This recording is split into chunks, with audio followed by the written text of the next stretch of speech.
If this episode of Hollywood Rewrite was a movie, it would be rated R. Listener discretion is advised. Moviegoers, it's time to grab some popcorn, have a seat, turn off your cell phone, and get yourselves ready for Hollywood Rewrite! Hey everybody, welcome to another episode of Hollywood Rewrite.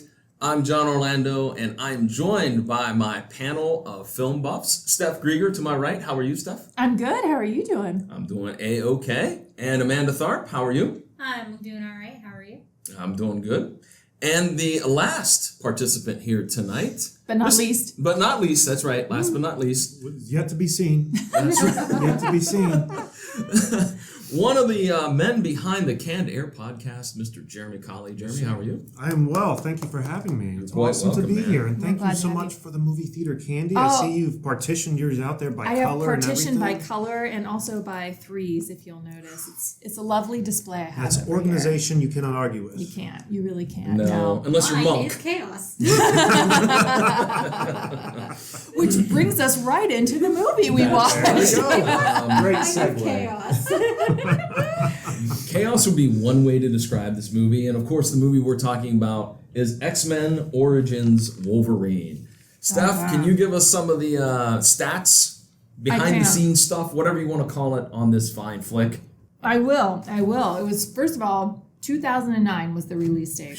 Yeah, That blows my mind. I know. It really does. Yeah, the special effects have no excuse this They time, really right? don't. They really They don't. really don't. Yeah. They should be ashamed of You themselves. mean there was bad special effects in this movie? Oh, Note the sarcasm. when he's Wait, first looking at was his there- claws out of It's his bad. hand, holy shit. It's bad. I was saying, wait. You mean to tell me that wasn't all practical? Well, it's a runtime of about 2 hours, hour 59 minutes, classified as a sci-fi / thriller. Because Because we thriller. were in so much suspense. Yes, okay? This is the whole time. Hitchcockian. When Yes. are we very thrilled much. again? Yeah, I was in suspense waiting for the action to start. Oh. It did make $373 million at the box office, so Curiosity. Yes. I call that curiosity. killed I also the cat call it also. branding, too, because people go, oh, X-Men. Yeah, And I'm going. Yeah. True, that's a better point, I think. Yeah. That's a Yeah. much better point. Yeah. Hugh Jackman was naked, and we knew that before it came out, so that was probably a big. There part you of go. it. That was the big thing. But it has a 6.6 rating on Rotten Tomatoes, so Man, Rotten Tomatoes must like Hugh Jackman too. oh. Because that is generous. Let's just be honest. We always like to start off an episode of Hollywood Rewrite talking about the things we liked about this film. Mm-hmm. And right off the bat, Hugh Jackman is Wolverine, damn it. Oh. No one can ever replace him Yeah. in the role Oh. of Wolverine. He is fantastic He's so good. and just one of the bright spots to this film. Oh yeah. So I know, like, in this film, in this case, I don't think any of us are going to be doing any sort of recasting. Mm-mm. But I would like to posit the alternative reality situation that, because I remember way back in the day, 1,000 years ago when the X-Men movies were coming out, there was controversy because Hugh Jackman is very tall. Mm-hmm. And in the comic books, Wolverine is like 5'4", like he's a tiny dude. And I remember sometime reading something about like, oh, they were gonna get someone like Glenn Danzig or someone like that to play him. Hey, And now. I was like, what? Like, that it would have just, been like, cool too. That would have been cool too. But could you imagine, like in any other universe? I broke John as a person. You're breaking I'm John. very You're sorry. breaking John over I here. just- He can I'm hardly so stand sorry. this. Now, Like, all I but can hear in my head is mother. Yes. Right? He would just but I mean, even if it wasn't him per se, but can you imagine, like, at this point in time, like, I cannot imagine anyone else in that role. No. I can't imagine, because the big thing, again, like I said, like, oh, he's like way too tall to be Wolverine, blah, blah, blah. Like, but can you imagine anyone shorter or anyone like Just like anyone less- else, period. Anyone Yeah. else, Just period. so- It's Well, like the- crazy. The thing is Tom Cruise is very short, and they make him look tall. I So love- it's within movie magic to make Right. someone tall look short. They definitely could have done that if Yeah. they wanted to, but they didn't. And I don't think it's. I kind of appreciate that they did it, because I feel like part of Wolverine is, and I think why you would go somebody like Danzig would be that he is more into like the weightlifting and stuff like that, and the bodybuilding and whatever. That and just there's a visual. There's a visual, and there's like a broad physique to him, Mm-hmm. which Hugh Jackman has. So I feel like if you manipulated that, you would lose some of that. But I just wanted to see. First, I did not mean to break you, John. I am that's so okay. sorry. I just still can't wrap my mind around Danzig. Like, Yeah, or literally anyone else being Wolverine. It's something we will have to wrap our minds around because now Marvel is, Disney has it all, so they're going to be redoing X-Men eventually. We know it's coming. Hugh Jackman has retired, so I don't think it's going to be hard, for someone to live up to that. Right. But, we also thought this when Heath Ledger was cast as the Joker. He was so good, though. He was, but My before God. you saw him, you're like, what kind of casting is this? Mm-hmm. He will Right. not beat Jack Nicholson. And then Jack Nicholson's out bumming for nickels, Yeah. Heath Ledger has the Joker game nailed down. Right. Yeah. But yeah, no, I just kind of want to throw that out there. Like I said, I would not recast anybody, but I mean, there's always that possibility that coming out, like there's going to be a different Wolverine. I know the audio stuff that they're releasing like those Wolverine podcasts on Stitcher Premium. They have Richard Armitage voicing Wolverine. It sounds good. Cool. I can't imagine him doing it like physically, but it sounds good. I've only listened, it was A Long Night, Wolverine The Long Night, right? Yeah, I think it I was. think Yeah. There's another one, I think it must have just come out. I've been trying to keep an eye out for it, but that first one was kind of rough. Like Wolverine doesn't show up till like halfway through the series, it seems like. But Like this Yeah. movie. No, I'm just kidding. That's not, hey, I'm not here to support that Well, podcast. and some other good casting in this is Liev Schreiber. Who Right, also yes. is Who not is- in the movie enough. I know, not enough. And the thing of it is Hugh Jackman has such amazing presence. I feel like in any movie he does, right? He's just great. sure. Yeah. And in this movie in particular, he's so good. So whoever they cast opposite him in that role had to be able to hold his own and be able to be amazing in that. And I thought Liev Schreiber lived up to that. He was so good. It and was horrifying. didn't we say that? Like we all had sort of the same note that anytime he was on screen, Yeah. I mean, you were tense. You were just waiting for him to explode. When he would bend over and roar at somebody who was trying to come at him, oh my god, that in itself, when he's running on all fours, Oh, that was when he terrifying. shows his fangs, every minute of it. I also really enjoyed his Sabretooth in that they didn't really call him that. I don't think they ever referred to him No. as that. No. But his Sabretooth was good in that he wasn't like this over dramatic creature being. He looked mostly human, and then you realize, oh, that dude is literally gonna rip my throat out. Or in the case of John Wraith, strangle you by the spine. Ooh, yeah. That was so that gross. was that was a tough was thing to watch. disgusting. But I really enjoyed the two leads in this movie. Absolutely. I did They too. definitely they played off each other well, and I think they were big presences in the film. And I like that Springfield, Ohio, holla. Yeah, we did it too. represent, Woo, right? Represent. I love that. Buckeye State. I also will say that I felt that the pretty much the backstory of Wolverine I thought was pretty well done in the movie. I'm not a fan of the Like his childhood? No. I mean, how he got the adamantium in that. Okay. I thought that was very well done. I've never been a fan of the all-natural claws storyline, and they did that in the comics. Yeah. I was never a fan of that. I like that. The child part, I really didn't like the idea, and this is because I'm the comic book purist. I didn't like the idea of Victor and Logan being brothers. It just doesn't work for me. What I would have preferred them to do is what Chris Claremont many years ago proposed in the comics was Victor is the father of Logan. And that's why they have so much animosity between each other. Really? Oh, Yes, he originally interesting. pitched that idea and Marvel said no.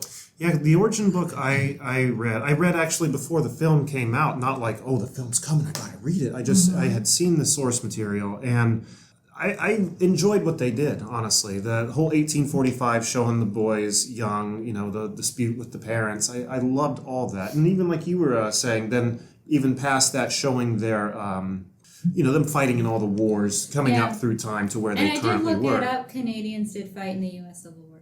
Really? I was really bothered by that. I paused it and I just went, But- okay, Google. But see, the Canadians thing is, I fight. don't think that, but the way that I just assumed that they had emigrated to the United States and that's how they got stuck in that.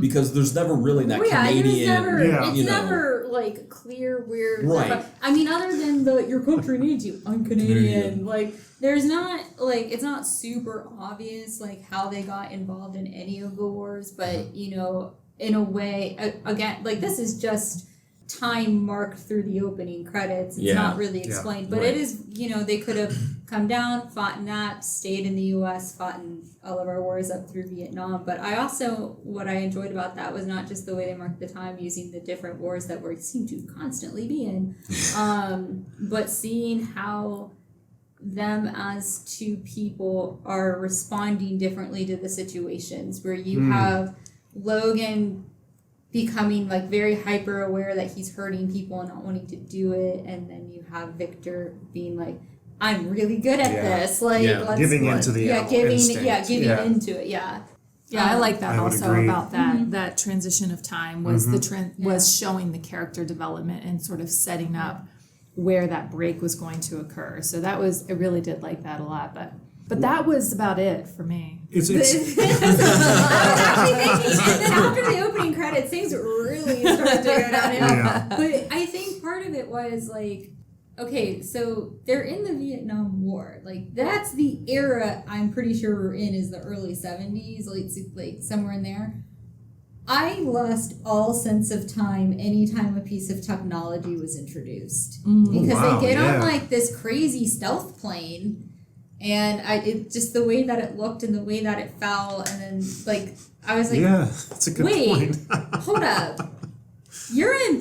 you just finished Vietnam and you got on this like super 2009 tech level plane, but then you flew back to the early 1970s. Like, what just happened? Yeah, that Good is point. odd. I never even noticed that. I didn't even Like, pick up on that. I had a moment where I was just like, wait, like when you see, and I think I like wrote it in my notes where I'm like, when they're all sitting on the plane, completely bypassing the opportunity to introduce any backstory to the other mutants in the crew, it looks so modern. It doesn't look at all like a 70s era like warplane or even like a stealth plane. It was so crazy. I just never thought of that. I really but didn't. she's I right. noticed. She is Absolutely. Yeah, I never even thought of it.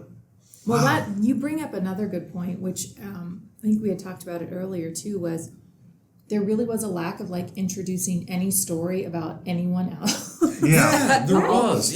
There was like not a lot of development. So I like had multiple notes of like, this doesn't feel connected. This reveal didn't feel powerful. Exactly. Like none of those things were happening because you just didn't, there was no backstory to any character really.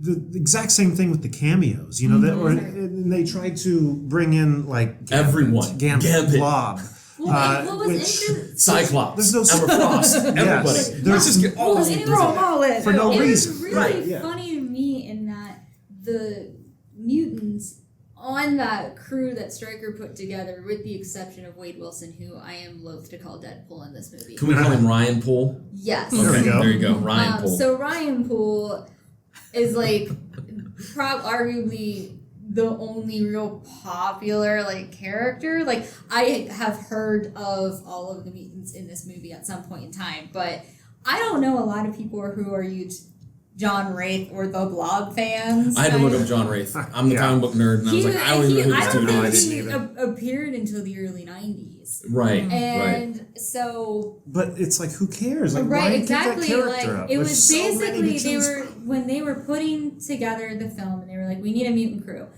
Who's not going to pose any sort of licensing issue? Yeah, right. We're gonna go with them, and I think that's almost how it was. Like, none of their powers seemed to mesh well. No. Like, it was just like. But all the X-Men films are like that. That's There's true. always like this weird oddball, like why. I'm thinking back to like X-Men First Class. I had no idea who Angel was. I'm like, who is this mutant? I've never, and I was in the theater with like 3 other comic book nerds, and we all were like, who is this? Wow. Warren, excuse me, Warren Worthington the Third. No, it's not Archangel. It's some. Oh, you're right. It's some other young lady mutant that's called Angel, and I'm like, and then if you look it up, oh, okay, she I thought came you out meant and- Archangel like later on, like other ones. And it was some like, obscure like 2012 mutant, and I'm like, I've never heard of this person. It's it's crazy. Like I have no idea how they like pick which mutant for these movies, but they a dartboard. That's how they do pretty it. much Dartboard just they, through stuff. Yeah. yeah, they just go, oh my That one gosh, looks good. did you know this was a mutant? Let's put him in a movie. But there is no like backstory to them. There is no how did you get on this military plane? No, like, and the worst of the one that was like the most disappointing to me that I was like, oh my God, you could have really done something with this was Stryker's. The fact that he had come to all of this because his son. Oh, yeah. Oh, yeah. His son is a mutant. Yeah. And literally the reveal was him going, your son is a mutant and he killed your wife. And I'm like, that's how you're going to reveal this? Yeah. right. That's like the whole huge Crazy thing. is in the I want to say second X-Men movie, the one with Brian Cox as Stryker. Yes. Because he's amazing in everything, and He's good. like the way he reveals it is like so much more meaningful. And I was expecting something like that because correct me, comic nerds, if I'm wrong, because I've not totally read up on all of X-Men. But Stryker's son was some sort of psychic mutant who Very was powerful. putting thoughts into people's heads, Imposing realities. Yes, like all completely Wow. alternate realities. And Stryker's wife basically commits suicide to make it stop. Right. Like, he was a dark mutant. He was, like, messing with people. It was, like, a really bad, dark situation. And the reveal in this movie was, well, your kid's a mutant, so you're two personally... literally And he's like one frozen in sentence. the back. Like, what's that? Yeah. And the other thing, and this is the big change that I would have made, is that the villain's plan, Stryker's plan, is just flipping and flopping all over the place. Like, no, I need you, Logan. I really don't. It was all a Manchurian candidate conspiracy theory. Yeah. I really like Victor. I don't like Victor. My kid's a mutant. I'm like, oh my God, just pick What's happening? Yes, Right. pick a storyline and stick with it. It just flipped and flopped They all were over the trying place. to, you could tell, they were struggling to try and get plot twists in. Oh. So that it was, they were trying to keep you hooked. Like, so there was a reveal after reveal after reveal. like And they it was were- like, you didn't need any of that. Yeah. You just needed In to order- really focus on I feel like if character there and was story. more fight scenes, I would have been hooked. I a little know. bit more. Yeah. Like, it That was, boxing scene was hilarious. It was. No, yeah, it I was completely pretty It was forgot about- fantastic. I actually, even though I don't get what's wrong with Taylor Kitsch, like in general, like not just in this movie, but like this was part of a long stream of just things he was in not working out. Like, What? You mean he wasn't fabulous in the movie Savages, the only drug cartel movie where no one dies? Wow. What? We'll save that for off air, but yeah. excuse me, but have you seen the gloriousness that was John Carter of Mars, where they took 3 books and condensed it into one nonsensical movie? No. Yes, I did. I sat through the whole thing. Holy cow. I'll never get that time for Bravo. my life back. But no, you're right. He was in Savages. He did John Carter of Mars, and he did boy. Battleship.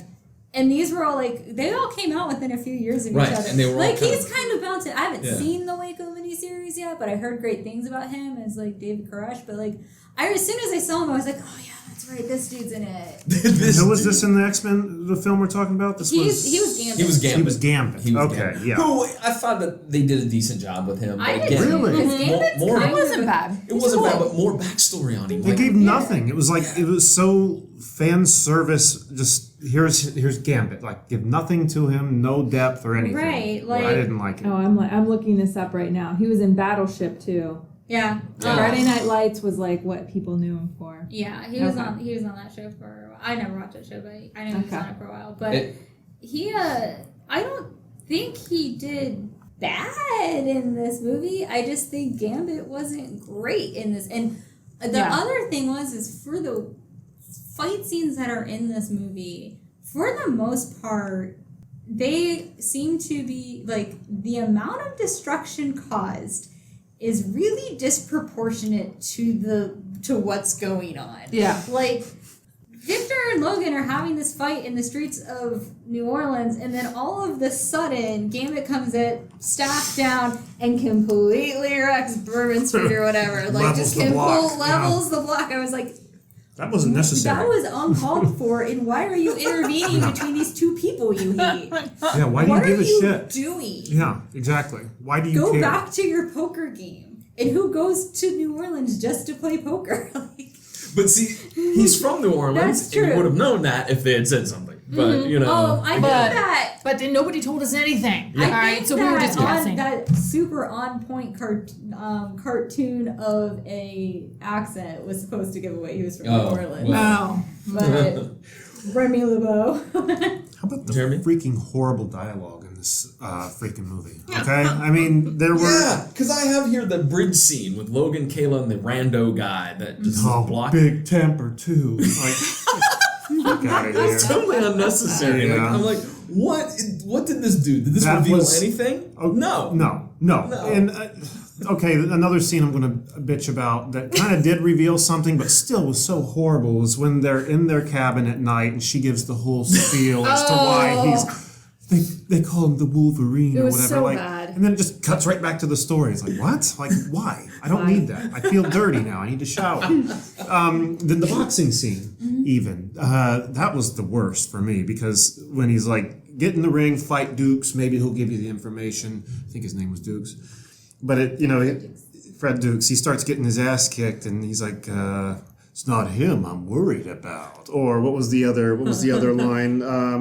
Whose side are you on anyway? Like, how many movies have we heard these lines? Yeah. They're cheese. They're so cheesy. Super cheesy. Yeah. Super cheesy and super on the nose, which is what I don't like. It's cliches, it's puns, it's things that you've heard over. It's like you expect what is the next line, like you just know they're going to say it. But there were like some half decent lines in them, but I think it was actually just Ryan Reynolds doing his best with what he was given. Ryan Reynolds was great. Yeah. Oh, Yeah, Ryan he was- Reynolds. He was fun. I'm sorry, Ryan Poole. Ryan Poole. Ryan Poole. Yeah, like it was watching him like, oh, I can really see how you care about this character and you wanted so much more from this.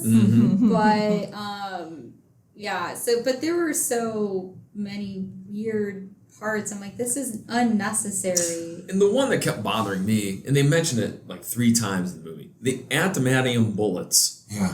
Why aren't you using them then? Yeah. Why are you like, oh, look at them, they're in a case with the big giant 357 Magnum.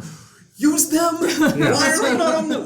When Zero attempts to kill Logan the first time on the motorcycle, why are those bullets adamantium? Why are they... Well, That to be makes sense. fair, everything in that scene was, including that old couple, they were made God. of pure explodium. My question I was is, very upset Yeah, about Michael old Bay, people getting killed. what happened to the old farmer's son? That's what I wanted to know. And I wanted to know that too. part of me was hoping that there would be a scene where the son comes back and goes, where the hell's my coat? Mom, what'd you do with my That coat? would have been a that great would've end been credit scene. A guy hilarious. pulls up in a car and like just sees the smoldering husk of a barn, just like. It'd been like happened? Luke coming back to find his aunt and uncle like charred, like same kind of scene. I would have loved it. I agree. But yeah, there was like, oh, was her son's like, yeah, what happened to him? Did he die in Vietnam or something? Like, what's going on? Yeah, they really didn't care to explain. It was so crazy to me how much weird exposition is wedged in, but how little story and background That's there right. is in this movie. That's it. Like it felt like about 100 vignettes strung together versus one story told coherently throughout. That's Right. and that's my biggest rewrite when we get to that section. Are we there? We We're can get getting there. there. I would just like We're to throw out, I love when Kayla tells Stryker you can walk until your feet bleed. You're on a freaking island. I know. So you can only walk. I Where did had EMS come from, by the way? I had that thought. So they were on 3 Mile Island, but before that whole thing on it happened, and so there was a bridge. When they pull out, there was one bridge, and also, okay, I understand. Oh, 3 Mile Island, a nuclear facility is a good place to hide something. Everyone there has cancer or something. Like it's bad. What I could not understand. Haven't they seen the Chernobyl documentary? Yeah, I'm like, no, because none of that had happened yet. None of Right. them I knew. forget. So It's a time. Yeah, Who would know? Supposedly they're in the 70s. Supposedly. But I could not. I actually restarted the major fight scene that was less than 5 minutes long because I could not figure out how they got on top of the hyperboloid cooling towers. Oh, Why man. are you up there? I have an answer for that right Okay, here. what happened? It was horrible. It cuts away from them fighting on the ground to the kids escaping. Right. Okay. Cuts back then to Wolverine at the top of the silo, climbing up with his claws the last few Meters. Thank you. You're welcome. Last few feet there, meters, and he gets to the top. He says, let's see how he dances up here. So you mean to tell me you thought way atop a nuclear silo on what, maybe like 4 to 5 feet wide circular the best thing place. is the best place to have a fight with not a killing machine, but the killing machine. Like, how stupid. And then in this moment, Sabretooth's like, you know what? I forgive you. Must be God. Exactly. Must be God. I love the line, nobody kills you like me. And I'm like, that's right. And then, but the way they were fighting was interesting to me because there were a few lines blood. They were out for blood, but also they fought so well together because there was a moment they're like, all right, back to back, and like trying to like figure out how to best take on this guy. I'm like, this is great. I wish this was this movie. Like, no doubt it was right. entertaining. Yeah, no doubt it was entertaining, but made no sense. No. right, No. Right. and also Well, like that. The scene is so short. Yeah, that was another note I had. The scenes were like 30 seconds. That's why I felt like it was like a vignette that kept going over and Right. over again. But they were hitting the right notes, but there was no like build up or explanation behind those notes. So they were hitting all these points, but it was like, I don't understand. Like all of a sudden they're back together as brothers and this like that animosity that they Yeah. hated each other was like For all years. of a sudden For dissipated. decades. It's gone. Like how that happened. Like, We're good now. like, You didn't kill me. It's all good.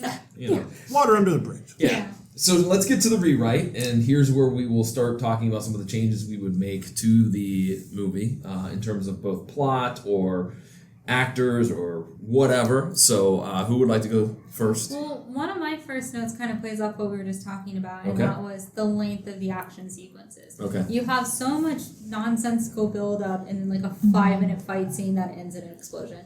There's nothing drawn out. You're not creating any more tension or any more drama within the scene. Like, I mean, you can put dialogue in a fight scene. You don't just sit and unless it's a boxing match, you don't just sit and punch each other. Yeah. Like, you can really build out from there instead of just exposition, boom, boom, boom, we're done. It was so short. It was so ungratifying in a way. Like, I was like, this was really anticlimactic. There's a scene, well, the first time we see Ryan Poole, we see Wade Wilson, they're in the elevator and they open the doors. I didn't mention this earlier, but he does the whole thing where he's swinging his swords like a baton, fighting off 6 to 9 guys with machine guns. The rewrite I would put there is just having, I guess it has been rewritten with Deadpool movies out now, but that kind of action, him just, I think would have been more impactful to come off the elevator. I guess you'd have to modify the bad guys in the room, but to just give a kind of fighting style we see nowadays from Deadpool, which I guess isn't stating anything obvious. What's the Deadpool we wanted to see there, but we didn't get. Right, because nowadays their firearms would be included. Like he would come off that with guns blazing, and as he eliminated 2 or 3 guys, then the swords would come out, and then the martial arts and he's would healing come out. too. Yeah, he can take. And they don't really address that. Not at all. No. And what I didn't quite understand was that, Ryan Poole Wade Wilson has his own healing factor. Why did they need Wolverine for a healing factor? Right. To build him. I mean, obviously he could survive the adamantium procedure. Was it just to test it out so they could do it to Ryan Poole, or why didn't they just do it to him? He survived everything else you did to him. That's a good point. I think my major change, I had 2. One I've already mentioned was the villain's plan, Stryker's plan, needed to be streamlined to sticking to one thing and one thing only. So that would have been the big change. My other thing, within the first 5 minutes of the film, I think that you need to explain to the casual fans what is a mutant.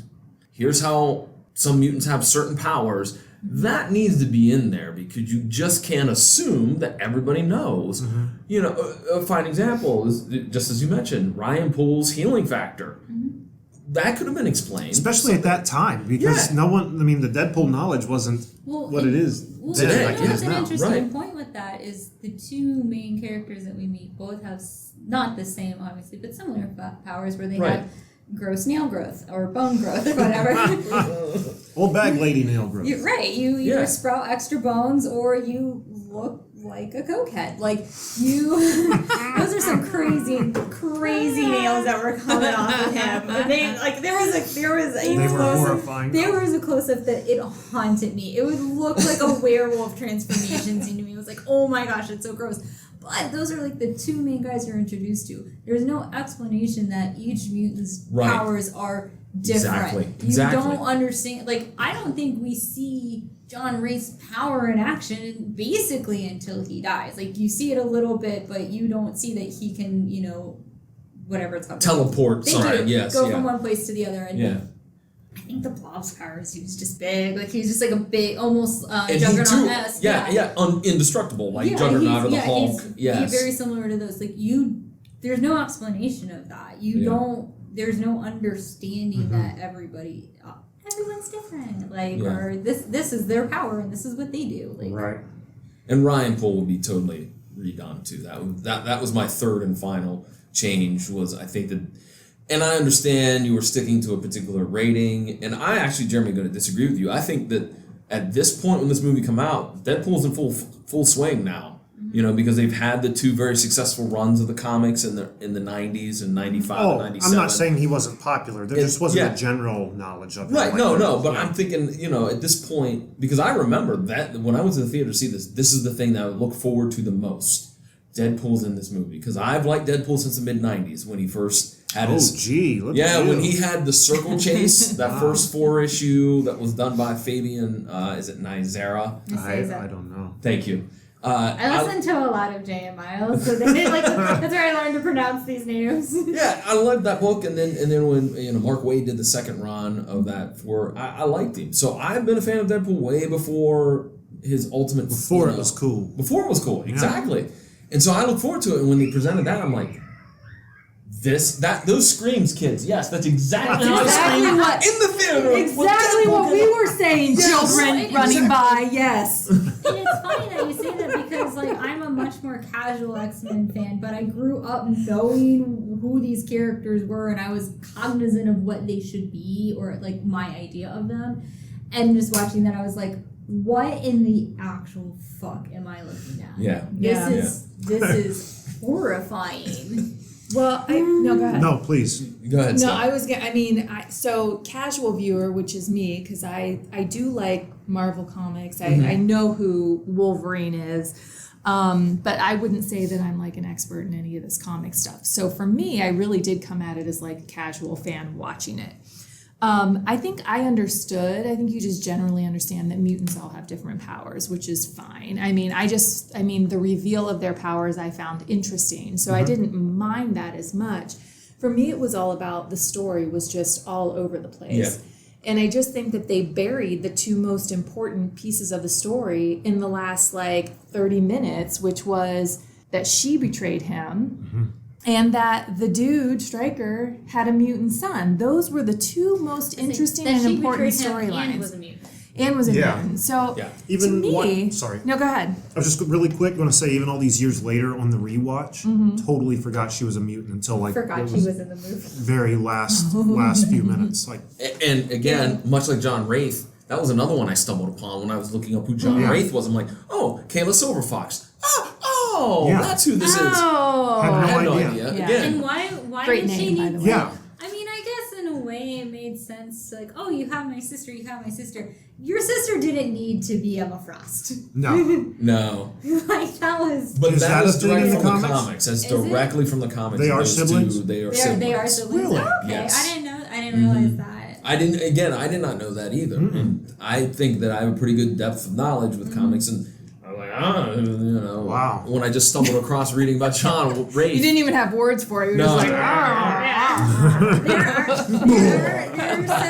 are so few words for trying to understand the X-Men comic books. Yeah. At all. One thing that was interesting to me that I would change is actually the title of the movie.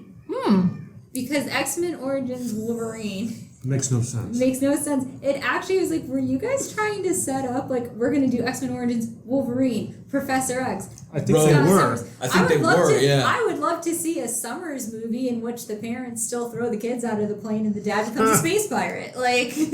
I would love to see that, but it was none of that seemed to happen. And I think that was the plan. Yeah, Like, and I'm yeah. wondering if, because it was a successful movie, they made technically 2 sequels with the Wolverine and Logan, but they never really haven't, I guess Dark Phoenix haven't seen it yet, but they haven't really done any more solo X movies, which it felt like they wanted to set up and then they just did nothing. And it's an awkward title too. It is too. In fact, as I emailed you two, I thought it was I swore it was the same as the comic book that was called Wolverine: Origins. I did too. And then I started looking it up because I checked the DVD out of the library and I'm Googling it and I'm like in the library search engine I'm like, wait, it's not.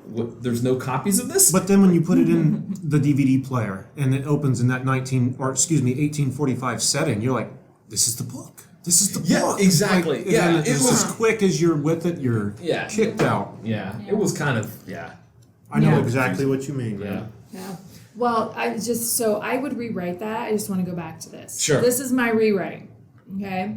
I would run Wolverine's story with him and his brother in parallel, cutting back and forth between his storyline and Stryker's, because I would love to have known more about his background, so that by the time you get to that end where the reveal about her being a traitor is actually the big reveal. And then those storylines combine together, and then I feel it's more impactful because now you've actually built character lines, character stories. They're real stories that are intertwining, and they finally meet at this climax. And you're invested. You've given invested the watcher into it. a reason to give a shit. You have a reason to care. Yeah, right, and my rewrites are much more. They're not. I would completely change it with a lot more, kind of like how it was with Pacific Rim. Yeah. Cut some of this, add Add a some little of bit of that, just kind of change your focus a little bit. Although, technically, if I'm really honest, I don't know that I would have made this movie. I would have gone back to the source materials and tried to maybe construct something a little bit more coherent. So, Jeremy, what's some of the changes you would make real quick? Because I don't know if you've actually formally given us yours. Just What is your overall, formal I mean, what we end on with the film, after everything is all revealed, I don't think is the worst of stories. It just wasn't told well. yeah, that's it. So if you improve the dialogue, if you those cut scenes that you realize, well, there's no point for this to be here. For instance, her again telling him about the Wolverine. John, what was the one you mentioned? The bridge where they're stopped on the bridge. Oh yeah, the bridge where You just stopped in your tracks for no reason. Right. Cut those things out. I even heard a line in this movie that was used again in Days of Future Past, where Trask said it in Days of Future Past, and then Stryker in this film, where someone asked, you really hate mutants, don't you? He's like, no, I rather admire them. That exact same question and response in both films. So again, I wouldn't Could have change for it. some heavy editing. Yeah, heavy editing and get rid of Deadpool. That's my rewrite. Excuse me. Ryan Poole. Pardon me. Pardon me. All right, so for those listening at home, these are the changes that we would make. Obviously, Ryan Poole gets totally redone. More focus on Wolverine's storyline along with Stryker's storyline. As Amanda stated, longer, more in-depth action scenes. Jeremy, you stated obviously the dialogue needs to be enhanced quite a bit at various different parts of the film. And I stated, explain to the casual fans what mutants are and how they operate and whatnot to make it enjoyable for all those folks that are going to the theater to see the movie. Absolutely. You nailed it. That's how you make a Wolverine origin movie. Yeah. Right, For exactly. Sure. For sure. Exactly. All right, well, with that, we're getting up around to the time where we have to call it quits. But, Jeremy Colley, tell us a little bit about Canned Air Podcast and What If Podcast. Oh, wow. Well, Canned Air Podcast. We're going on 6 years come this October. And, we talk comics, pop culture. And every week we have a new comic artist or writer on the show, as well as some pretty cool guests help me. Did you have Kevin Eastman recently? We just had Kevin Eastman, co-creator of the Ninja Turtles, on. We've had, who else? The voice of Siri, Yvonne Craig from. Brian Geis. Brian Volkweis, creator of the toys that made us. Yeah, Thank you. I couldn't remember his last name. He'll be coming back on. A lot of the Power Ranger, just all kinds of people. People that I admired growing up, and now I get to talk to on a regular basis. And then What If is our other show where, I don't know, you're familiar with the Marvel What If comics. Are you guys ever heard of them? I've heard of. I've not read them. So typically after a storyline has come out, they'll offer one issue up called What If that says, well, what if this one little detail was tweaked? How would have that played out? You see the butterfly effect of that one tweaked detail for an issue. For an example, what if Uncle Ben had not died in the Spider-Man comics? Yeah. And then you see how it plays itself Yeah, out. exactly. That's a great example. Thank you. So we look at just our reality with a simple twist on it. What if we could control the weather as human beings? What if human beings could fly? What if the wheel had never been invented? What about, because I know this is topical, what if giant sea monsters died?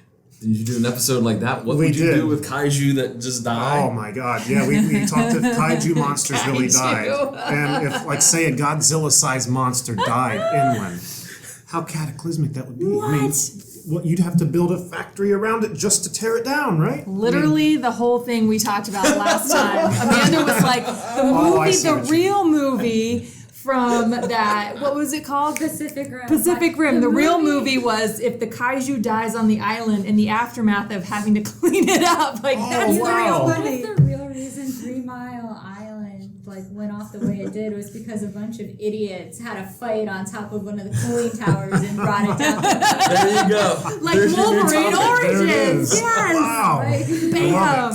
But yeah, I mean, that's the concept there. So if you guys are interested, want to check it out, if whatever your podcast player of choice is, just type in Canned Productions. You should get both Canned and What If, but you can also go to CannedPodcast.com and WhatIfPod.com. How about some social medias? Social media, Canned Social medias. Medias. That is plural. He is Yes. right. On Twitter, it's at What If What If Pod and Canned Pod, and on Instagram, don't do a lot there with What If, so that's can_air, and then of course Facebook. So Sure. lots of places to check us out. There you go. Steph, do you want to tell everybody at home where they can find you on the internet? Look for 11-1 Productions and Gregor23. You'll find it somewhere. Yeah. All right.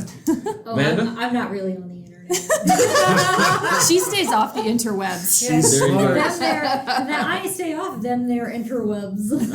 Too many trolls out there. And I will say that you can find me on Twitter at PVDMVP. PVDcast.com is the online home of yours truly, where you can find all of my great podcasts. Jeremy, great. Thank you. They are Thank great. you. I appreciate that. Jeremy, thanks for coming by. Thanks for having me. It's been a blast. Thank you all. Yeah. And for that, ladies and gentlemen, we're going to get on out of here. So we'll chat at each and every one of you later.